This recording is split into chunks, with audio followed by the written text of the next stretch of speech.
madaxweynaha jamhuuriyadda federaalka Soomaaliya mudane xasan sheekh maxamuud ayaa xarka ka jaray safaaradda Soomaaliya oo dayactir iyo dhismo ballaaran lagu sameeyay munaasabad kooban oo ka dhacday gudaha xarunta safaaradda Soomaaliya isla markaana goobjoog ka ahayeen wasiiro xildhibaano qayb ka wafdiga madaxweynaha ganacsato jaaliyad arday iyo marsharaf kale madaxweynaha jamhuuriyadda federaalka Soomaaliya mudane xasan sheekh maxamuud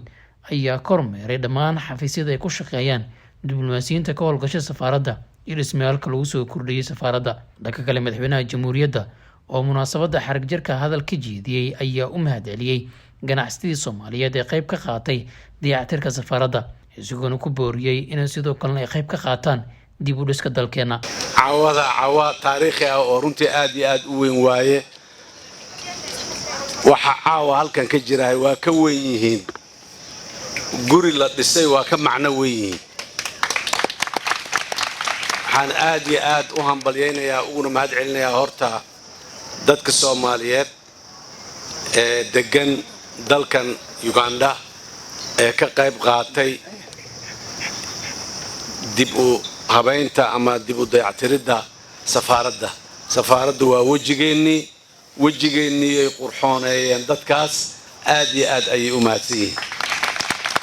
waxaan leeyahay ilaahay ajar iyo xasanaad ha idinka siiyo sharaf iyo karaamo ummadda Soomaaliyeed aduu yeesheen adinka iskale. dadka Soomaaliyeed meel kastoo ay joogaan dadaal badan iyo Soomaalinimadu waa nala weyn tahay ilaahay idinkiis laakiin hooyadii Soomaalinimada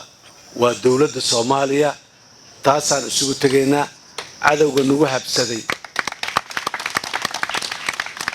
cadawga nagu habsadayna ilaahay idinkiis waa iska dulqaadaynaa muddadan Soomaaliya oo qurux badan oo lagu naaloodo oo qof kasta u soo dalxiis tago oo ilmuhu marka iskuulka la xiro la keeno dhammaan meel kastoo ay joogaan si ay afka Soomaaliga iyo dhaqanka iyo maxaan ku yiraahdaa nolosha Soomaaliga dhabta u bartaan.